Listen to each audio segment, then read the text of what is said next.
Salut les paysapreneurs, bienvenue sur votre chaîne Paysapreneur. Je suis ravi de vous retrouver pour un nouvel épisode. Alors aujourd'hui, on va parler nature, plantes, forêt. Ça va nous changer un petit peu des épisodes précédents. On était plutôt dans le marketing et dans la gestion d'entreprise. Donc là, on va se reconnecter un petit peu avec la nature et on va recevoir un invité exceptionnel. C'est Yannick Labro de chez Graines de Forêt. Et puis, il va nous expliquer un petit peu ce qu'est la microforêt et tout ça. Je lui souhaite tout de suite la bienvenue. Yannick, sois le bienvenu sur la chaîne Paysapreneur. Merci Joël. Est-ce que tu peux te présenter rapidement pourquoi est-ce que tu es là? Qu'est-ce que tu fais? Qu'est-ce que tu nous proposes? Oui, oui, oui. Eh ben, écoute, donc moi, Yannick, je suis le président et cofondateur de Graines de Forêt. Graines de Forêt, c'est une entreprise de l'économie sociale et solidaire. Et donc, notre activité principale, c'est la conception et l'implantation de mini-forêts en milieu urbain, en milieu aussi industriel, agricole, sur des friches, etc. Et voilà, ce qu'on cherche, c'est ramener la nature en ville et avec tous ses bienfaits hein, pour pouvoir en bénéficier. Ah, super. Est-ce que tu t'as parlé d'une entreprise d'économie solidaire. Est-ce que tu peux nous préciser un petit peu ce que c'est? Parce que peut-être que certains ne savent pas comment ça fonctionne. Ouais, bien sûr. En fait, l'économie sociale et solidaire, si tu veux, c'est un choix que tu fais, alors soit quand tu crées l'entreprise, soit après. Et ce choix d'appartenir à l'économie sociale et solidaire, c'est qu'en fait, donc il y a un certain nombre de critères que tu dois remplir.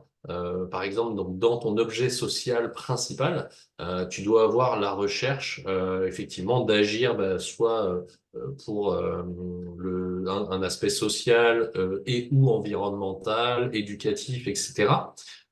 Tu as également le fait de plafonner la rémunération des dirigeants, à la fois en valeur absolue et à la fois aussi par rapport au plus bas salaire dans l'entreprise. Donc tu as un écart maximal entre le plus haut et le plus bas salaire de l'entreprise. Et également dans les critères phares, je dirais, tu as le fait que tu ne puisses redistribuer sous forme de dividende que 30% de ton résultat. Donc 70% du résultat doit être soit mis en réserve, soit investi dans d'autres structures type ESS. Ok, ouais, c'est excellent, c'est excellent. C'est vrai que c'est pas un format qu'on a l'habitude de rencontrer, donc c'est voilà, très bien en tout cas. Effectivement. Bravo, bravo pour ce format d'entreprise. Rapidement, toi, t'as quel parcours professionnel avant de lancer Graines de Forêt? T'as fait quoi? Alors moi, du coup, je suis pas issu du monde ni agricole ni botanique, je dirais. À la base, je suis ingénieur en énergétique.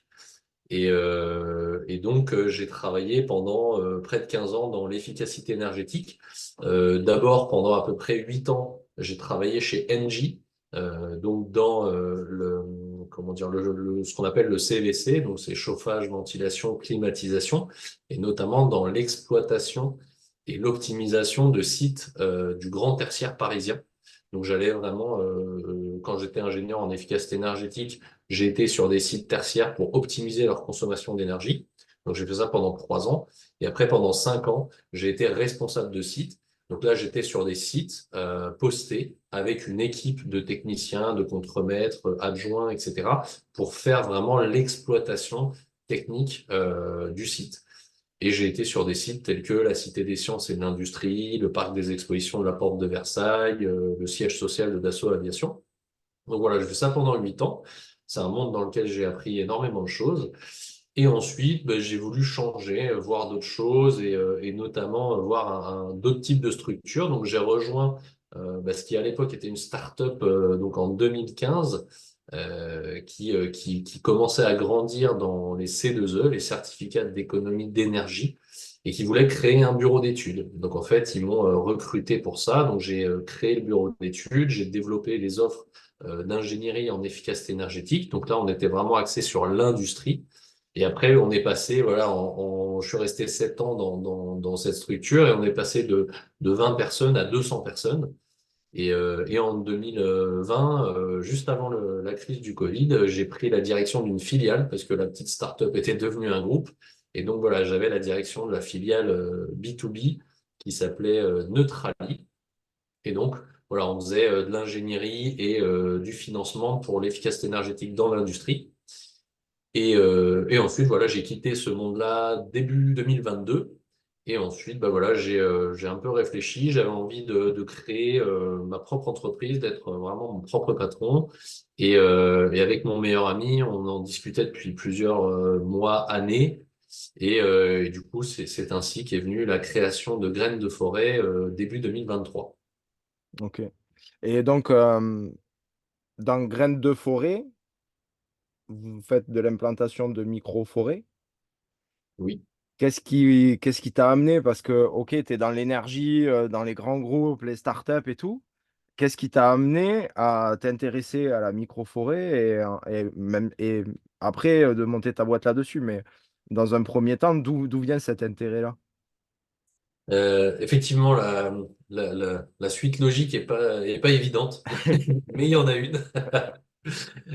En fait, alors si tu veux, bah, moi c'est vrai que j'ai toujours apprécié la nature, les arbres, j'ai toujours été curieux et assez admiratif, sans avoir de connaissances hein, scientifiques ou techniques sur le sujet, mais vraiment en tant qu'humain, je dirais, en tant que citoyen, j'ai toujours apprécié ça. Et depuis, ça fait à peu près 5 ans également que je suis permaculteur. Donc moi, j'ai découvert la permaculture à travers des livres. Et ensuite, c'est quelque chose qui m'a plu. Donc je me suis formé avec des petites formations au début. Et donc j'ai pratiqué, tu vois, j'ai commencé comme ça un peu à découvrir le sol. Et voilà, avec un peu comme on peut faire quand on habite en région parisienne, on a un petit jardin, bah, on fait un petit potager. Et puis comme ça, tu vois, d'année en année, on s'améliore et on apprend des choses. Et puis on y prend goût surtout. Et donc, bah, c'est quelque chose qui m'a toujours plu et j'en suis arrivé à faire un CCP, donc c'est un cours de conception en permaculture. Donc là, c'est vraiment 2 semaines très, très intenses de formation, au bout desquelles tu as un diplôme, donc tu es certifié designer en permaculture. Et là, vraiment, tu prends une autre dimension, je dirais, dans cette approche du vivant et du sol. Et ça m'a énormément plu. En général, tous les gens qui font ça sont assez enfin, il y a un avant, un après, Mm. comme on dit avec les CCP. Et voilà, et si tu veux, donc moi j'avais fait ça, et puis comme je t'avais dit, début 2022, bah voilà, j'avais envie de créer une structure, et puis j'avais envie de changer aussi l'énergie, c'est quelque chose qui me plaît beaucoup, cette technique-là, ça me plaît, mais j'avais envie de faire autre chose. Et bah, tu sais, par centre d'intérêt, tu commences à regarder un peu ce qui se passe à gauche, à droite un peu, et du coup, j'en suis arrivé à découvrir ce principe des mini-forêts que je ne connaissais pas du tout et à voilà, découvrir ce botaniste japonais Miyawaki qui a inventé ça dans les années 70, à découvrir les raisons pour lesquelles il avait créé ces techniques, qu'est-ce qu'il voulait en faire, et à voir que ça a été développé en Asie, en Amérique du Nord, comment dire, dans la partie africaine aussi, saharienne, en Inde, etc. Donc, à voir qu'il y a plein d'endroits dans lesquels ça a été développé et que c'est arrivé très tardivement en Europe. Et voilà, et donc j'ai commencé à me documenter sur le sujet, à y réfléchir et à trouver ce concept vraiment très intéressant. Et puis du coup, bah, j'ai décidé d'aller plus en profondeur. Donc, encore une fois, de me former, d'acheter des livres, de suivre des MOOC aussi sur les arbres, sur la gestion forestière, vraiment à comprendre un peu tous ces mécanismes.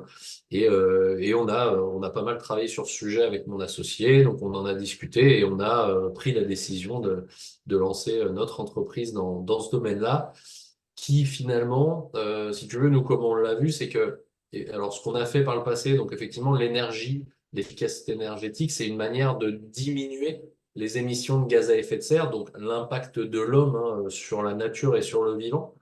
Et donc là, l'idée, c'était d'agir à une autre échelle. Donc, c'est non plus de diminuer les émissions de gaz à effet de serre, mais en fait d'aller séquestrer celles qui étaient déjà présentes. Donc, comment on fait pour capter ces gaz à effet de serre qui sont déjà là, les ancrer dans le sol, et cela justement en utilisant la nature. Hein, les microforêts, ce qu'on appelle une solution fondée sur la nature. On ne va pas chercher de la technologie, mais on va chercher de la nature pour répondre à cet enjeu-là. Ok. Donc voilà ce qui nous a beaucoup plu dans ce concept. Ouais, en tout cas, c'est parfait et vous êtes l'exemple type de passionné qui se donne les moyens pour aller vivre de sa passion. Enfin, moi, je trouve ça extraordinaire et c'est juste génial. Donc, bravo, enfin, félicitations, c'est top Merci. ce que vous avez mis en œuvre et de vivre de sa passion. Je trouve que il y a rien de mieux, quoi. Mm. Euh, Est-ce que tu peux nous dire, du coup, donc tu l'as un petit peu évoqué, mais peut-être qu'on peut rentrer un peu plus en détail sur quel est l'avantage d'une microforêt? En Oui. gros, ça sert à quoi de faire une microforêt? Alors, bah, effectivement, des micro-forêts, il va y en avoir, il va y avoir un certain nombre d'avantages. Déjà, l'idée, c'est que on va chercher à utiliser donc, ce qu'on appelle les bénéfices écosystémiques qui sont rendus par les arbres et les ramener bah, là où ils sont pas présents, donc notamment en plein centre urbain. Et donc, ces bénéfices écosystémiques que rendent les arbres sont très nombreux. Notamment, il y a l'aspect îlot de fraîcheur, hein. Les arbres vont permettre de diminuer considérablement la température ambiante. Si tu veux, par exemple, en plein été, si tu es en plein milieu d'une mini-forêt qui est développée, donc qui a entre 5 et 10 ans, tu vas avoir à peu près, tu peux avoir jusqu'à 10 degrés en moins par rapport à une rue adjacente qui est complètement minérale, sans végétal. Tu peux avoir une diminution de 10 degrés, donc ce qui est colossal. C'est énorme. Voilà. Tu vas avoir également un avantage très intéressant, c'est une réduction du coût d'entretien des espaces verts. Ça, c'est un vrai sujet hein, pour les Mm. collectivités, l'entretien des espaces verts et le fait que la mini-forêt, au bout de 3 ans, va agir en complète autonomie. Tu n'as plus aucun entretien à faire. Donc ça aussi, dès lors que tu as une vision moyen terme, eh bien, ça va te permettre de réduire tes coûts d'entretien. Tu vas avoir aussi une très grande résilience de la mini-forêt parce qu'on va travailler sur un grand nombre d'essences différentes et que des essences indigènes. Donc, tu vas avoir le fait d'avoir cette grande variété, tu vas avoir une très bonne résilience face aux aléas climatiques, notamment hein, les pluies importantes, les canicules, les vents, etc. Mais aussi à tout ce qui va être ravageur, que peuvent être les champignons, les maladies, etc. Donc, tu vas augmenter ta résilience de l'écosystème du fait de le concevoir sous forme de mini-forêt. Tu vas également pouvoir infiltrer les eaux de pluie et donc diminuer les risques d'inondation, puisque un sol qui est forestier va vraiment pouvoir infiltrer l'eau de pluie en profondeur et le stocker, d'ailleurs, stocker cette pluie. On va évidemment séquestrer du carbone. On va avoir une production fruitière parce que bien souvent, on va inclure des essences fruitières médicinales et également mellifères hein, dans les mini-forêts. Les arbres vont filtrer les particules fines donc ça va nous permettre d'améliorer la qualité de l'air et donc la santé. Tu sais aussi, il y a plein d'études hein, qui prouvent que la présence d'arbres en ville réduit le stress Mm. des Tout à personnes, fait. ça réduit aussi les incivilités, ça réduit les accidents de la route, et là, non seulement en nombre, mais aussi en gravité. Et on va aussi réduire le nombre de maladies cardiovasculaires. Donc c'est vraiment, ça a des super effets bénéfiques sur la santé. On va aussi embellir le paysage, hein. Un endroit qui est complètement minéral, bah, c'est moins joli qu'un endroit où on a une mini-forêt. Ça va nous permettre de valoriser le foncier. Et on a aussi évidemment cet aspect pédagogique et ludique, parce que tu sais, quand on fait les plantations, on fait appel à des volontaires, donc on va chercher à sensibiliser ces volontaires, on va leur expliquer un peu bah, pourquoi on fait ça, quels sont les bénéfices attendus. On les sensibilise aux enjeux du climat et de la biodiversité également. Et il y a un côté ludique parce que bah, voilà, souvent on fait ça aussi avec des écoles. Et donc, tu sais, avec les jeunes, bah, il y a un côté, souvent, ils vont avoir une espèce de compétition positive entre eux, c'est-à-dire qu'ils vont un peu faire la course au nombre d'arbres plantés. Ah bah moi j'ai planté 3 grands arbres, toi t'as planté 2 arbustes, machin. Donc, mais c'est dans une ambiance bon enfant. Donc voilà, il y a un aspect aussi très ludique par rapport à cette plantation de mini-forêt. Ouais, parce que vous avez un mode de fonctionnement dans l'entreprise qui est un petit peu particulier, donc on va en parler tout à l'heure aussi, parce que c'est vrai que vous avez amené quelque chose, pour moi, c'est frais, quoi, j'aime bien. Donc voilà, c'est pour ça aussi que je voulais que tu sois là, quoi, clairement. Euh, si on en revient sur la microforêt, donc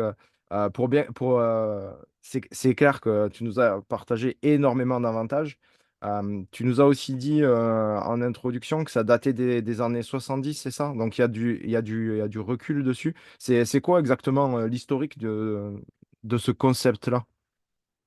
Ouais, eh ben, écoute, ça c'est vraiment un truc que j'ai trouvé hyper intéressant quand j'ai creusé le sujet. Donc c'est donc Akira Miyawaki qui était un botaniste japonais reconnu mondialement, hein, qui a créé cette méthode. Donc elle porte son nom, la méthode Miyawaki. Et en fait, si tu veux, lui, il est parti d'un constat assez simple, c'est que donc lui, il est au Japon. Comme chacun le sait, au Japon, tu as un grand nombre de catastrophes naturelles et notamment des tsunamis. Et en fait, donc les tsunamis qui vont par moment complètement raser, hein, toute végétation Mm. et tout bâtiment sur plusieurs centaines de mètres dans les terres.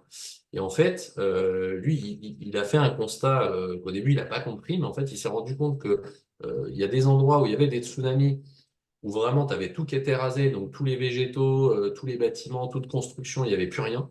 Et il y a des endroits où tu avais effectivement toutes les constructions, tout était parti. Par contre, tu avais des arbres en fait qui n'avaient pas bougé.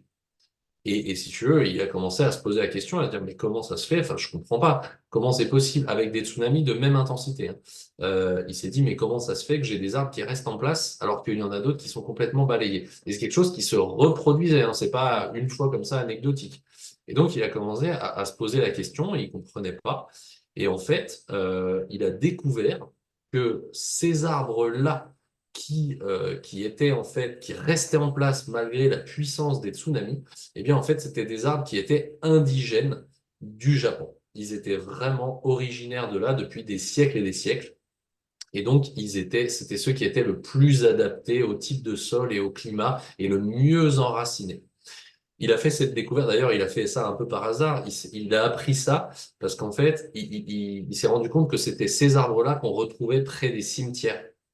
Et en fait, près des cimetières, vu que c'est un lieu sacré, on ne va pas déforester, reforester, etc., faire des aménagements. Donc, aux alentours des cimetières, au Japon, tu as des arbres indigènes. Et il s'est rendu compte que c'était les mêmes arbres qui retrouvaient aux endroits des tsunamis qui étaient restés ancrés. Parce qu'il y a plein d'arbres qui pensaient qu'ils étaient indigènes, mais finalement qui avaient été importés.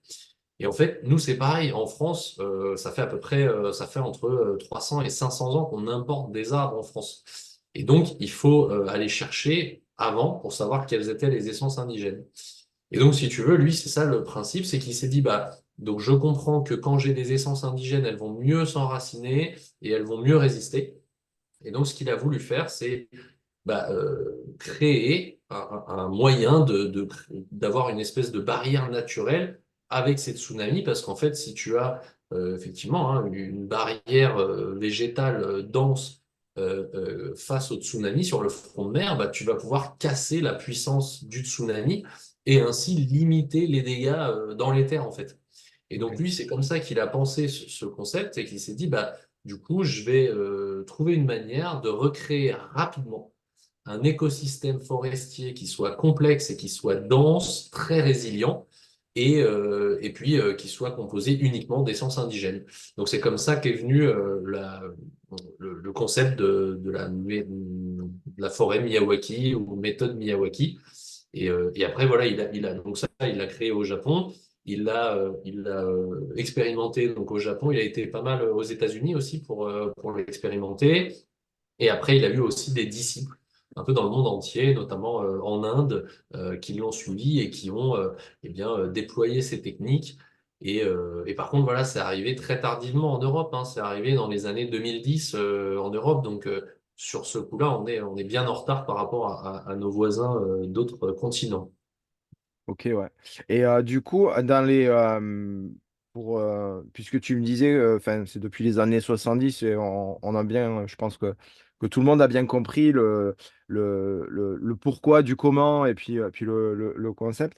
Il y a, vu que nous, on est en retard, sur les autres continents, ça donne quoi? Quels sont les retours d'expérience que tu as pu constater, du coup, en étudiant ce concept-là de...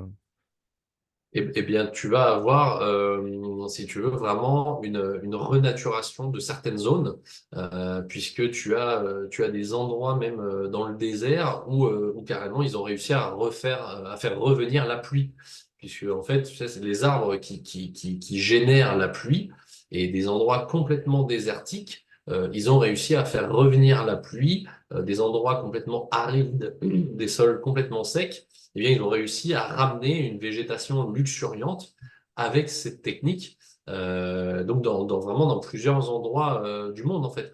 Après, tu vas adapter, bien sûr, alors déjà les essences, bien sûr, la manière de travailler le sol et aussi la densité de plantation, pardon, en fonction du climat.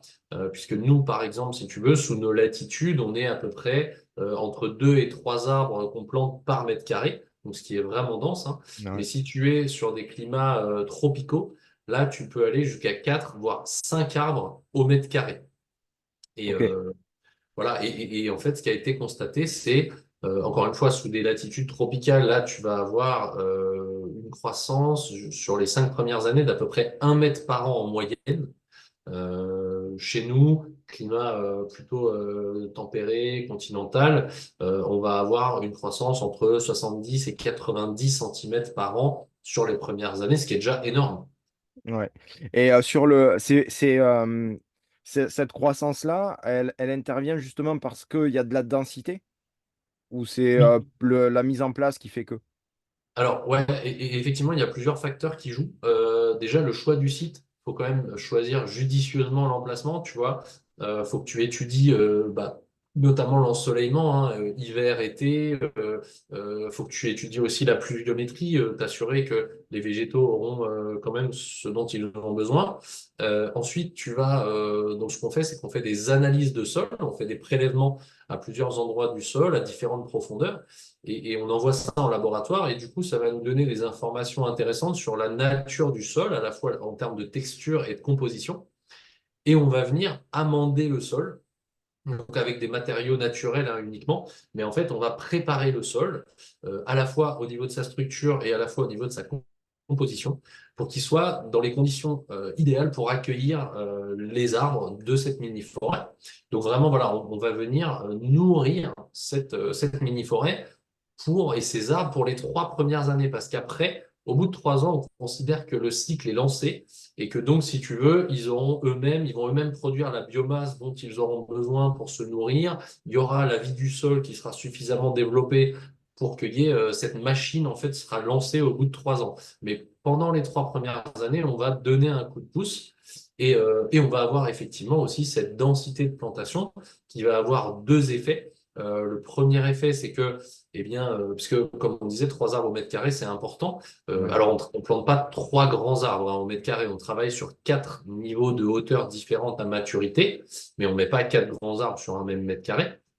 Et en fait, cette densité-là va permettre de générer une espèce de compétition positive pour la lumière, où les végétaux vont se tirer les uns les autres pour aller chercher en hauteur la lumière. Donc ça, c'est au début, hein, parce qu'après, on va avoir une stratification naturelle qui se met en place.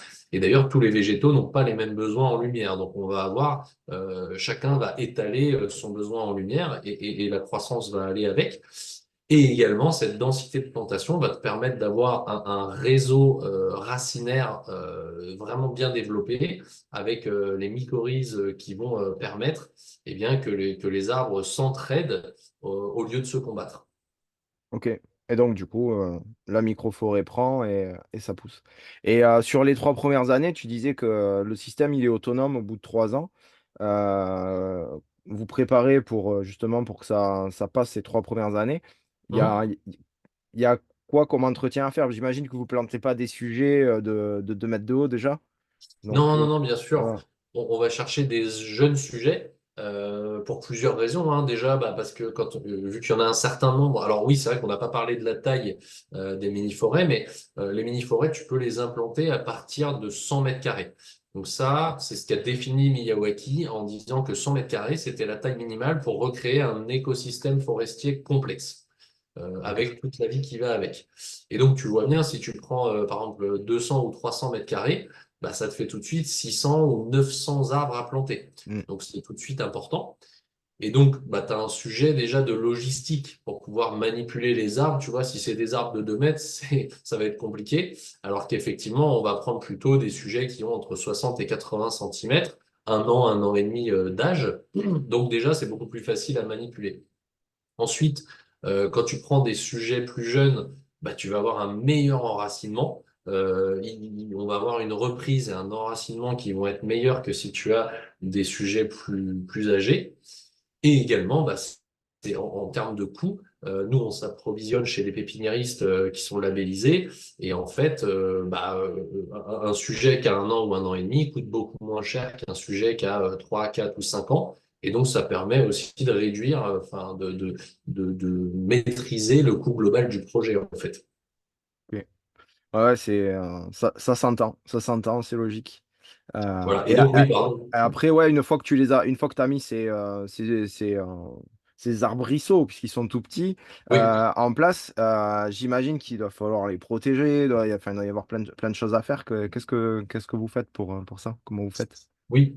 Alors bah, effectivement, on va déjà en tutorer un grand nombre d'arbres qu'on plante. Ensuite, on va aussi en étiqueter un grand nombre qu'on va suivre pendant plusieurs années. On va faire un suivi du niveau de croissance à la fois en hauteur et en diamètre. On suit aussi le taux de survie parce que on peut avoir effectivement des sujets qui meurent dans les mois ou les années qui suivent la plantation. Donc, on va suivre aussi le taux de survie. On va mettre en place un paillage aussi hein, qui va nous permettre de diminuer l'évaporation du sol et donc les besoins en eau et qui va aussi limiter l'arrivée, donc la prolifération d'adventices qui viendraient concurrencer les végétaux. Hmm.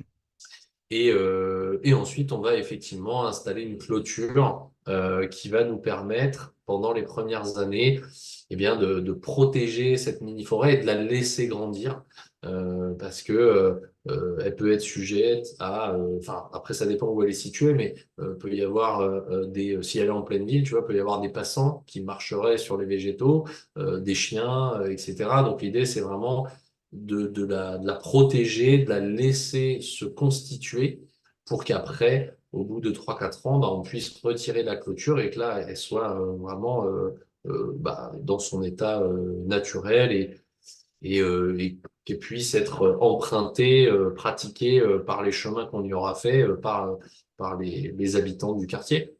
Ok. Ouais. Donc après, une fois ces 3 ans passés, où au fond, il n'y a pas tant d'entretien que ça, puisque on a bien compris que le système, il est semi-autonome, on va dire, sur les 3 premières années. Tu Hum. m'arrêtes hein, si je dis une Oui. bêtise, hein.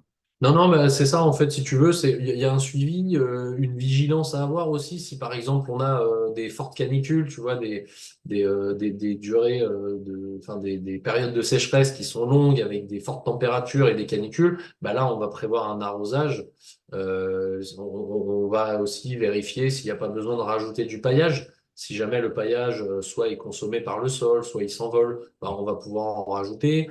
Donc voilà, c'est un suivi dans le temps qui peut nécessiter les interventions, retirer aussi quelques mauvaises herbes, tu vois, qui viendraient concurrencer les arbres. Donc c'est pas un gros entretien, mais c'est un suivi. Après, il peut y avoir des opérations ponctuelles d'entretien et également voilà d'arrosage pendant les 3 premières années. Mais en fait, on considère qu'au bout de 3 ans, on a mis tout en œuvre pour que le système se développe de lui-même. Et donc, les arbres qui se seront adaptés et qui se seront bien enracinés, etc., bah, eux, ils survivront. Et puis ceux qui n'auront pas pu s'adapter pour différentes raisons, eh bien eux, ils ne survivront pas. Mais en fait, c'est comme ça. C'est pareil, tu vois, s'il y a des essences qui doivent migrer, elles migreront. S'il y en a qui doivent s'inviter dans la mini-forêt, bah, elles s'inviteront. Et là, on n'intervient plus. Donc, pendant les 3 premières années, on a eu une surveillance, un suivi des interventions ponctuelles, effectivement, pour lui permettre d'être dans les meilleures conditions. Au bout de 3 ans, on ne fait plus rien puisqu'on considère qu'on a fait ce qu'il fallait et que la mini-forêt doit voilà, prendre son envol. Et donc pas de taille, pas d'élagage, et puis certainement pas de produits phytosanitaires, d'insecticides, herbicides ou absolument aucun produit de cette nature-là. Ok. Donc, de toute façon, c'est pas très grave vu que vous mettez un paillage minéral en galet blanc, hein, c'est ça, on est d'accord. C'est ça. Avec du chlore, exactement. Ouais, c'est ce qu'il faut, c'est ce qu'il faut. Ouais, ok, bah, en tout cas, c'est super intéressant sur la méthode et les résultats aussi sont super intéressants. Donc, c'est vraiment très, très bien. Tout à l'heure, tu as parlé que vous accompagniez, en fait, vous faisiez des choses un peu participatives pour faire la micro-forêt ou la mini-forêt et que vous mettiez pas, enfin, vous n'arrivez pas avec en mode tout prêt, j'installe tout. Vous mettiez d'humain là-dedans et vous créez le partage. Est-ce que tu peux nous en dire un petit peu plus là-dessus? Oui, alors effectivement, alors bon, ça a été notamment défini par Miyawaki. C'est son approche du concept, c'est d'inclure des personnes, des citoyens, des habitants, des écoliers, etc. Et nous, ça nous parle beaucoup. Si tu veux, bah, nous on est issus voilà d'un milieu populaire, donc le fait de d'inclure vraiment tout type de personnes à des projets comme ça. Qui sont bienveillants pour la nature et pour l'humain, bah, ça nous parle beaucoup. Et donc, c'est vraiment une facette qui nous a plu. Parce que l'idée, on pourrait tout à fait arriver, préparer le sol, planter les arbres et puis la laisser pousser. Mm, Mais si tu veux, nous, ce qu'on souhaite, c'est quand même que les populations qui sont sur place, les citoyens, s'approprient en fait cette mini-forêt et puis aussi qu'ils soient responsabilisés, en fait, qu'ils en prennent soin parce que c'est la leur. Et pour ça, il n'y a rien de mieux que de les associer le plus tôt possible au projet. Donc à la fois bah, par de la sensibilisation, hein, et effectivement en expliquant ce qu'on a fait, ce qui est en train de se passer et ce qui va arriver avec cette mini-forêt. Pourquoi aussi des arbres, pourquoi une mini-forêt, en quoi ça consiste. Et puis vraiment de les faire planter les arbres, tu vois, comme ça, on s'assure d'une certaine manière qu'ils vont en prendre soin et ça permet de pérenniser le projet.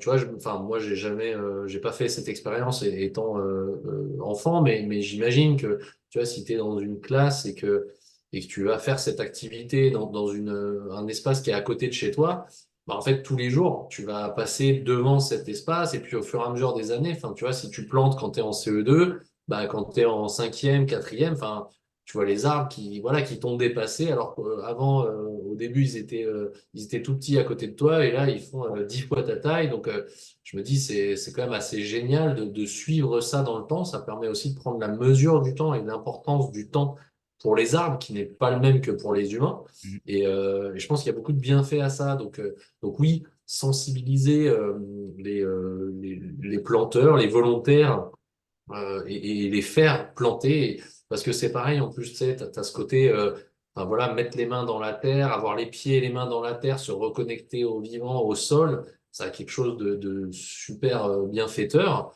Et puis l'idée aussi, c'est ça, c'est qu'il n'y a pas il y a pas d'âge. Tu vois, tu peux planter à 7 ans, comme on dit de 7 à 77, bah ouais, même à 90 ans, si physiquement tu peux le faire, il n'y a pas de souci. Et même, tu vois, il n'y a pas de niveau social, il n'y a pas de niveau hiérarchique aussi, parce qu'on fait aussi ces prestations-là pour des entreprises. Et ben, tu peux avoir, tu vois, le jeune stagiaire qui est à côté du PDG, qui est à côté du directeur technique, du DRH, du responsable de service, etc. Et voilà, et t'as celui qui va partir à la retraite, celui qui est en milieu de carrière. Donc, tout le monde est là autour d'un projet qui est résolument tourné vers l'avenir. Et voilà, il n'y a pas d'étiquette, il n'y a pas de grade, il n'y a rien de tout ça. On est tous des humains, les mains et les pieds dans la terre, en train de planter des arbres, quoi. Ouais, c'est génial. C'est le moyen de partager Mm. humainement, en plus de l'écologie et de tout le reste, quoi. Mais ce partage humain est vraiment extraordinaire. Et le fait que vous ayez poussé jusque-là, puisque c'est pas le cas de tout le monde forcément, et Mm. euh, c'est c'est vraiment très très bien justement parce que on a toute l'échelle et vous êtes dans le respect de la méthode qui était dès le départ en fait. Et vous n'avez pas modifié ou transformé sur le principe, sur le suivi et tout ça. Et Mm. du coup, ça m'amène à une question, c'est comment, avec qui vous travaillez déjà et comment est-ce que vous êtes contacté ou comment font les gens pour, voilà, qui sont-ils et comment font-ils pour vous contacter?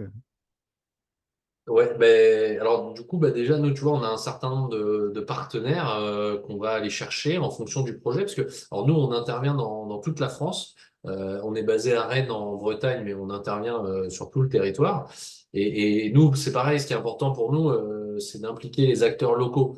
Donc évidemment, on va aller travailler avec des paysagistes, des pépiniéristes, des fournisseurs de compost, etc. Et tous ces acteurs-là, on va les chercher vraiment de manière locale. Et puis, on cherche aussi à nouer des liens avec des personnes, si tu veux, qui ont des valeurs qu'on retrouve. Donc, quand on prend contact avec des entreprises qu'on ne connaît pas encore, voilà, on voit vite si on est sur un peu les mêmes longueurs d'onde ou si on va pas trop s'entendre ou se comprendre.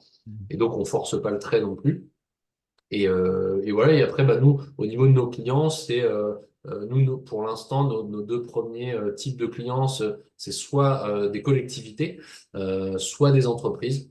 Et en fait, les entreprises, il y a deux types d'entreprises, hein, soit celles qui vont avoir un terrain et donc qui vont pouvoir fournir un terrain qui permettra d'accueillir la mini-forêt, soit des entreprises qui n'ont pas forcément le terrain, mais tu sais, qui vont répondre notamment à des appels d'offres publics ou privés et dans le cadre de réponse à appel d'offres, on travaille avec eux pour apporter un peu une innovation d'un point de vue social, sociétal et bien sûr écologique par le biais, hein, pourquoi pas, de la compensation carbone, mais il y a plein d'autres bénéfices à mettre en avant, on en parlait tout à l'heure.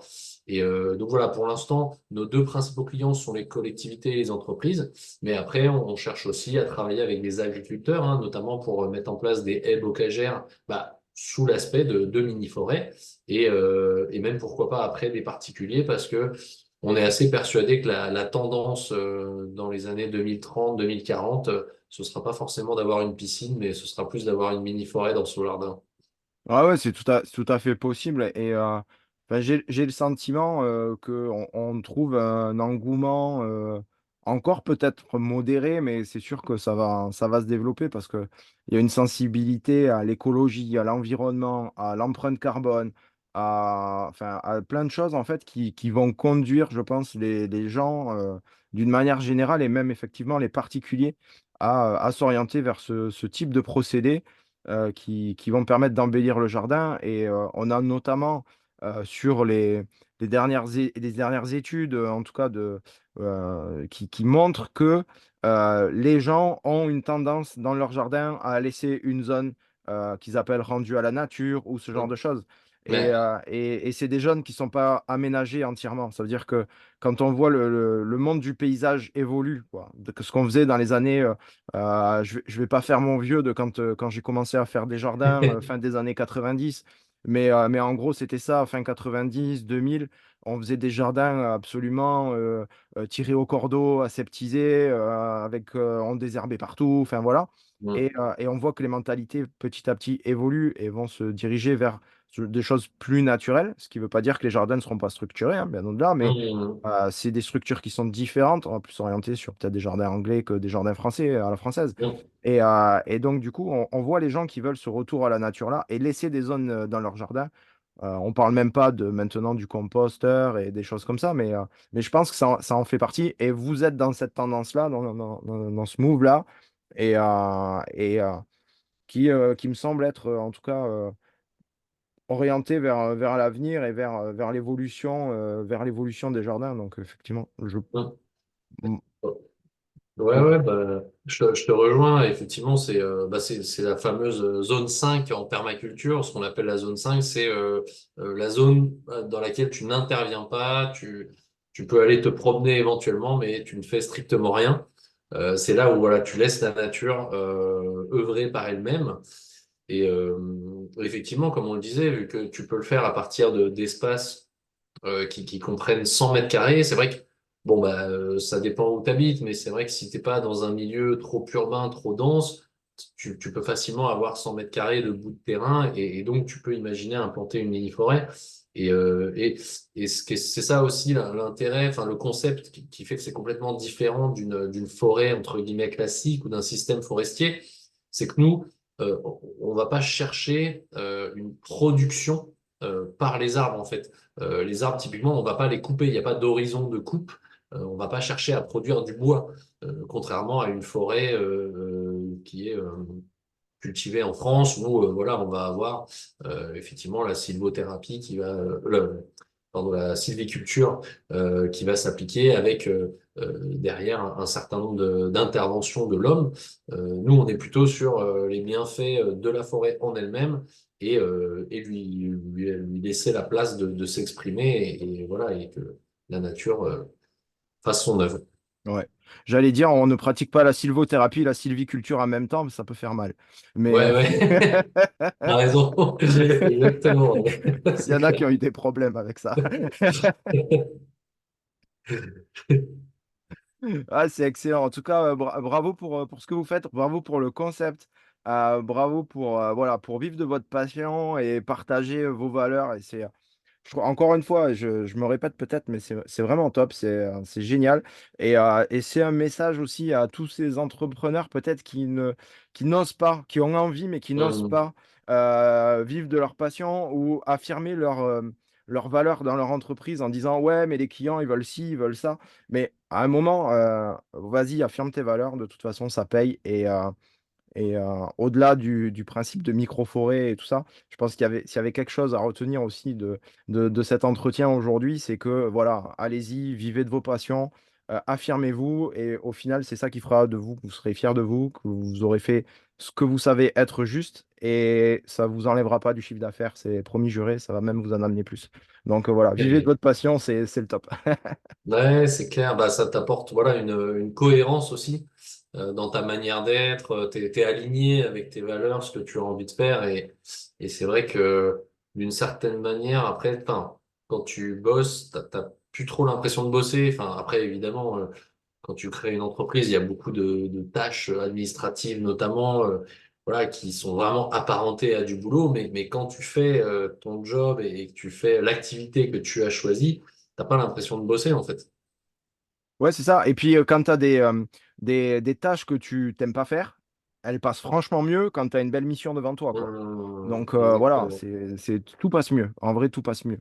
Ouais, complètement. Et c'est meilleur pour l'entrepreneur, c'est meilleur pour les clients. Enfin, c'est top pour tout le monde. Mais Mm. voilà.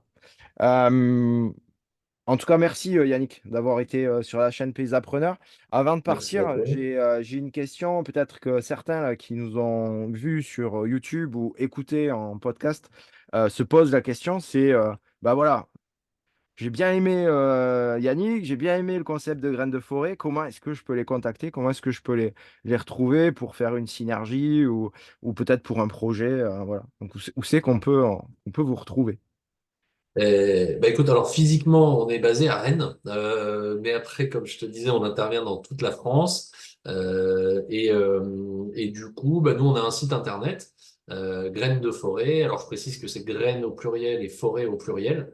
Mais donc, graines de forêt, l'idée, c'est qu'on plante des graines de plusieurs forêts. On a également un compte LinkedIn et un compte Instagram. Donc voilà, on peut être contacté sur l'un de ces canaux. Sur notre site internet, on a aussi notre adresse contact et le numéro de téléphone. Donc n'hésitez pas à nous contacter. Nous, on est toujours partant pour des nouveaux projets. On aime beaucoup l'innovation, l'expérimentation, la création. Donc on est vraiment à l'écoute. On aime aussi créer des partenariats qui soient forts et enrichissants. On aime passer du temps avec des gens qui nous apprennent des choses et à qui on apprend des choses. Et quand on peut co-construire des solutions innovantes, là, c'est vraiment le pied parce que tu crées quelque chose qui n'existait pas avant et c'est à plusieurs cerveaux que ça fonctionne. Donc, c'est vraiment génial. Ben, excellent. Merci beaucoup Yannick. Merci à toi, Joël.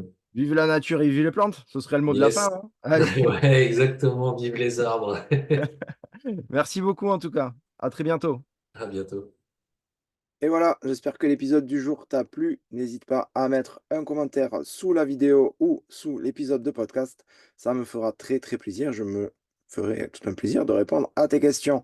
N'oublie pas non plus de t'abonner à la chaîne avant de partir de manière à ne plus rater aucune vidéo ou aucun épisode de podcast. Et je te dis à très très bientôt pour faire passer ton entreprise au niveau supérieur.